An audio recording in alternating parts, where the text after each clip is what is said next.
Adiala jail में आज बानी पीटीआई और बुशरा बीबी से मुलाकात का दिन है। अहले खाना की जेल आमद मुतवक्के है। इस सिलसिले में अतराफ में सिक्योरिटी के सख्त इंतजाम किए गए हैं, जबकि शहर भर में दफ़ा 144 नाफिज है। मजीद जानेंगे डॉन न्यूज़ के नुमाइंदे ताहिर नसीर से। ताहिर बताइए।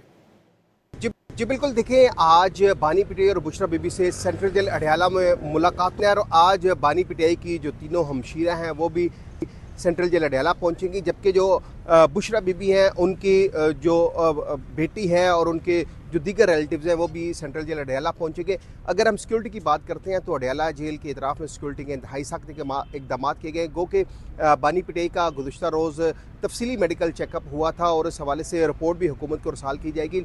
लेकिन आज जो मुलाकातों का दिन है और अभी तक जो इतलात मौसूल हो रही हैं कि मुलाकातों के लिए किन के नाम दिए गए हैं, जो वकला है उन्होंने भी मुलाकात करनी है, बानी पीटीआई की तीनों हमशीरों ने भी मुलाकात कर रही है। लेकिन अभी तक जेल हुकाम इस बात की तस्दीक कर रहे हैं कि बाज़ाब्ता तौर पर कोई दरख्वास्त मौसूल नहीं हुई और अगर दरख्वास्त मौसूल होती है तो उसको फिर उसके मुताबिक देखा जाएगा। अलबत्ता यह है कि जो दहगल नाका है, फैक्ट्री नाका है, वहाँ पे पुलिस की पिकेट्स लगाई गई हैं, सिक्योरिटी के इंतहाई सख्त इकदाम किए गए हैं और मुलाकात का आज दिन है तो आज बानी पीटीआई और बुशरा बीबी के जो अजीज़ व कारब है, जो ब्लड रिलेशन है, वो आज सेंट्रल जेल अडियाला आएंगे बानी पीटीआई से मुलाकात करने के लिए। बहुत शुक्रिया ताहिर नसीर इन तफसीलात के लिए।